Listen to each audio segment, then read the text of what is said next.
Hello friends, welcome back to my channel. ಇವತ್ತು ನಾಟಿ ಹಣ್ಣುಬಿಲಿ ಒಂದು ಸಿಂಪಲ್ ಆದಂತಹ ಫ್ರೈಯನ್ನು ಮಾಡ್ತಾ ಇದ್ದೀನಿ. ಇದು ಚಪಾತಿಗೆ ತುಂಬಾ ಕಾಂಬಿನೇಷನ್ ಆಗಿರುತ್ತೆ, ಹಾಗೆ ಊಟದ ಸೈಡ್ ಡಿಶ್ ಆಗಿ ಕೂಡ ತುಂಬ ರುಚಿಯಾಗಿರುತ್ತೆ. ಯಾವ ರೀತಿ ಮಾಡೋದಂತ ನೋಡೋಣ. ಅದಕ್ಕೂ ಮುನ್ನ ನಮ್ಮ ಚಾನಲ್ಗೆ ಯಾರೆಲ್ಲ ಸಬ್ಸ್ಕ್ರೈಬ್ ಆಗಿಲ್ಲ ಅಂದರೆ ಪ್ಲೀಸ್ ಸಬ್ಸ್ಕ್ರೈಬ್ ಆಗಿ. ಫ್ರೆಶ್ ಆಗಿರೋ ಅಂಥ ನಾಟಿ ಹಣ್ಣುಬೇನ ತೊಗೊಂಡಿದ್ದೀನಿ. ಅದನ್ನು ನೀಟಾಗಿ 1-2-3 ಸಲ ಚೆನ್ನಾಗಿ ತೊಳೆದು ಕ್ಲೀನ್ ಮಾಡಿ ತೊಗೊಂಡಿದ್ದೀನಿ ನಾನಿಲ್ಲಿ. ನೆಕ್ಸ್ಟ್ ಇದನ್ನು ಸ್ವಲ್ಪ ದಪ್ಪಗೆ ಕಟ್ ಮಾಡ್ಕೊಳ್ತಾ ಇದ್ದೀನಿ. ಈ ರೀತಿಯಾಗಿ ಕಟ್ ಮಾಡ್ಕೊಳ್ಬೇಕು. ನೆಕ್ಸ್ಟು ಒಂದು ಕಡಾಯಿಗೆ 2 ಟೇಬಲ್ ಸ್ಪೂನು ಎಣ್ಣೆನ ಸೇರಿಸ್ಕೊಂಡಿದ್ದೀನಿ. ಹಾಗೆ 2 ಟೇಬಲ್ ಸ್ಪೂನು ಬೆಣ್ಣೆನ ಕೂಡ ಸೇರಿಸ್ಕೊಂಡು ಕರಗಿದ ನಂತರ ಕಟ್ ಮಾಡ್ಕೊಂಡಿರೋ ಹಸಿಮೆಣಸಿನ್ಕಾಯಿ ಕೂಡ ಸೇರಿಸ್ಕೊಂಡಿದ್ದೀನಿ. ಸ್ವಲ್ಪ ಹಸಿಮೆಣಸಿನ್ಕಾಯಿ ಫ್ರೈ ಮಾಡ್ಕೊಳ್ತಾ ಇದ್ದೀನಿ. ಹಾಗೆ 2 ಈರುಳ್ಳಿನ ಕಟ್ ಮಾಡಿ ಸೇರಿಸ್ಕೊಳ್ತಾ ಇದ್ದೀನಿ.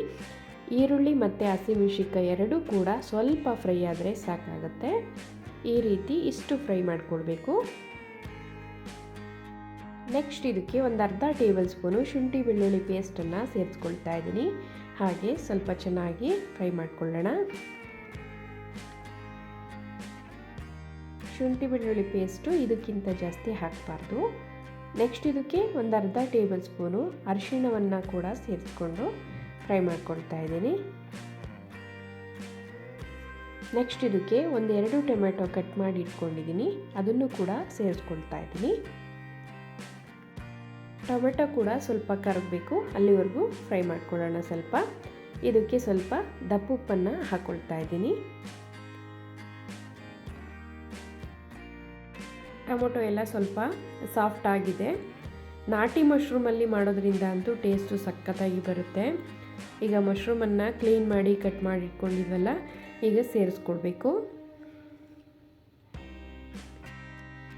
ನೀಟಾಗಿ ಮಶ್ರೂಮ್ ಎಲ್ಲ ಮಿಕ್ಸ್ ಮಾಡ್ಕೊಳ್ಳೋಣ. ಮಶ್ರೂಮಲ್ಲಿರ್ತಕ್ಕಂಥ ನೀರಿನ ಅಂಶ ಸ್ವಲ್ಪ ಬಿಟ್ಕೊಳ್ಳುತ್ತೆ, ಅಲ್ಲಿವರೆಗೂ ಸ್ವಲ್ಪ ಚೆನ್ನಾಗಿ ಈ ರೀತಿ ಫ್ರೈ ಮಾಡ್ಕೊಳ್ಬೇಕು. ಎಕ್ಸ್ಟ್ರಾ ನೀರು ಹಾಕೋ ಅವಶ್ಯಕತೆಯೇ ಇಲ್ಲ, ಮಶ್ರೂಮಲ್ಲಿರ್ತಕ್ಕಂಥ ನೀರನ್ನೇ ಬಿಟ್ಕೊಳ್ಬೇಕು. ನೋಡಿ, ನೀರು ಬಿಟ್ಕೊಂಡಿದೆ ಚೆನ್ನಾಗಿ. ಇದರಲ್ಲೇ ಬೇಯುತ್ತೆ ಚೆನ್ನಾಗಿ ಮಶ್ರೂಮು. ನಾವು ಎಕ್ಸ್ಟ್ರಾ ನೀರನ್ನು ಸೇರ್ಸಕ್ಕೆ ಹೋಗಬಾರ್ದು. ಸ್ವಲ್ಪ ಚೆನ್ನಾಗಿ ಈ ರೀತಿ ಕುದೀತಾ ಇದೆ. ಈಗ ಇದಕ್ಕೆ ಒಂದು ಲಿಡ್ಡನ್ನು ಕ್ಲೋಸ್ ಮಾಡಿ 5 ಮಿನಿಟ್ಸ್ ಬಿಡೋಣ. ಚೆನ್ನಾಗಿ ಬೆಂದಿರುತ್ತೆ. 5 ಮಿನಿಟ್ಸ್ ಆಗಿದೆ ನೋಡಿ, ಎಷ್ಟು ಚೆನ್ನಾಗಿ ನೀರು ಬಿಟ್ಕೊಂಡು ಹಾಗೆ ಬೆಂದಿದೆ ಕೂಡ. ನೆಕ್ಸ್ಟು ತೆಂಗಿನಕಾಯಿ ತುರಿನ ಸೇರಿಸ್ಕೊಳ್ತಾ ಇದ್ದೀನಿ. ಇದರಲ್ಲಿರ್ತಕ್ಕಂಥ ನೀರಿನಂಶ ಎಲ್ಲ ಹಿಂಗಬೇಕು, ಅಲ್ಲಿವರೆಗೂ ಚೆನ್ನಾಗಿ ಫ್ರೈ ಮಾಡ್ಕೊಳ್ಳೋಣ. ನೆಕ್ಸ್ಟ್ ಇದಕ್ಕೆ ಸ್ವಲ್ಪ ಧನಿಯಾ ಪೌಡರನ್ನು ಕೂಡ ಹಾಕ್ಕೊಳ್ತಾ ಇದ್ದೀನಿ, 1 ಟೇಬಲ್ ಸ್ಪೂನಷ್ಟು. ಚೆನ್ನಾಗಿ ಮಿಕ್ಸ್ ಮಾಡಿ 2 ಮಿನಿಟ್ಸ್ ಇದನ್ನು ಕಡಿಮೆ ಹುರಿಲೇ ಹೀಗೆ ಫ್ರೈ ಮಾಡಿಕೊಂಡ್ರೆ ಮಶ್ರೂಮ್ ಫ್ರೈ ರೆಡಿ ಆಯಿತು. ನೋಡಿ, ಲಾಸ್ಟಲ್ಲಿ ಸ್ವಲ್ಪ ಕೊತ್ತಂಬರಿ ಸೊಪ್ಪನ್ನು ಹಾಕ್ಕೊಳ್ತಾ ಇದ್ದೀನಿ. ನೋಡಿದ್ರಲ್ಲ ಯಾವ ರೀತಿ ಮಶ್ರೂಮ್ ಫ್ರೈ ರೆಡಿ ಆಯಿತು ಅಂತ. ಸಿಂಪಲ್ ಆದಂತಹ ಒಂದು ಫ್ರೈ, ಚಪಾತಿಗಂತೂ ತುಂಬಾ ಚೆನ್ನಾಗಿರುತ್ತೆ. ಹಾಗೆ ಊಟದ್ದು ಸೈಡ್ ಡಿಶ್ ಆಗಿ ಕೂಡ ತುಂಬ ರುಚಿಯಾಗಿರುತ್ತೆ. ನೋಡೋದಕ್ಕೆ ಎಷ್ಟು ಚೆನ್ನಾಗಿ ಕಾಣ್ತಾ ಇದೆ, ಟೇಸ್ಟ್ ಅಂತೂ ಸಖತ್ತಾಗಿರುತ್ತೆ. ಇದೇ ಥರ ನೀವು ಟ್ರೈ ಮಾಡಿ ಹೇಗಿದೆ ಅಂತ ಕಮೆಂಟಲ್ಲಿ ತಿಳಿಸಿ. ಪ್ಲೀಸ್ ಈ ವಿಡಿಯೋ ಇಷ್ಟ ಆದರೆ ಒಂದು ಲೈಕ್ ಕೊಡಿ. Thank you.